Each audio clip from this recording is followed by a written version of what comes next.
Hello guys, we are back with our next lecture. In this lecture, let us go through the next question. So this question belongs to GATE CSC 2001 guys. The question is, consider the following data path for a simple non-pipeline CPU. Okay, so this is a non-pipeline CPU, means one instruction after the other, the processing, everything will be occurring. Okay, so the registers A, B, A1, A2, MDR. The buses and the ALU are of 8 bits wide. Okay, so each and everything is of a wide 8 bits guys. Okay, SP and MAR. So basically SP is nothing but stack pointer. Okay, MAR is nothing but memory address register, I think so. Okay, and both of them are 16-bit registers. Okay, so where exactly are there guys? So one is here and one is here. Okay, are 16 bits.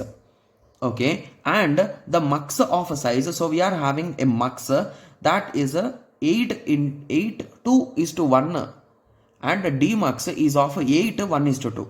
Okay, so are there any 8 items are there guys? So just give me a second. Is the diagram correct first of all? Yes, so based on the thing, the diagram is correct. Okay, so let us understand what they are meaning by this 8 cross and the thing. Okay, yes. Okay, okay, I think there is one printing mistake, like so mux will be 2 cross 1, right? So how come it will be 1 cross 2? So these two values are shuffled, I think so.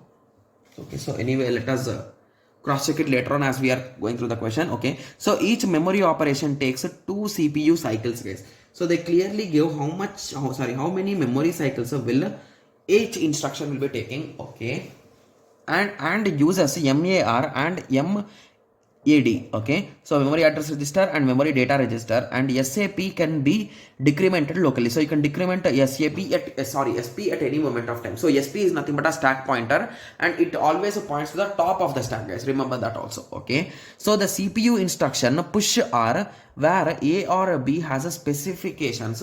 Okay, so I think there is some missing part here. Yeah, there is some missing part. That is nothing but M of SP is equals to R, and SP is equals to SP minus 1. So this is our equation. Okay, so how many CPU clocks are necessary to execute the push R equation? Okay, so I think they are asking about the number of clocks guys. So if you observe a few things carefully, okay, so if you observe a few things carefully, we can clearly say that how many clocks are minimum required guys. Okay, so a minimum of 2 clocks are required for this particular operation, right? Because it includes the concept of memory, right? Yes, so the first instruction will take 2 clocks. So is that push operation indirectly? Yes, so that is what the push operation is, right? Yes. Okay, so there we are using 2 clocks, right? Yes.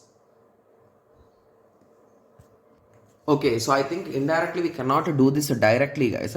So I think first of all we should use this MAR and MDR. So basically what we want to do guys, we want to do this operation, right? Exactly. Yes, so to do this operation, first of all our data is in MDR, right? Indirectly, so from MDR I should get that data to R, and similarly this address SP, so that address is also in our address register. So from MAR, okay, I should get that address to my stack pointer, and then I can perform this operation, right? Because before that, from where do I have this SP and R values? Yes, so indirectly it is a 3-step process, right? Yes, and how many clocks does it take usually?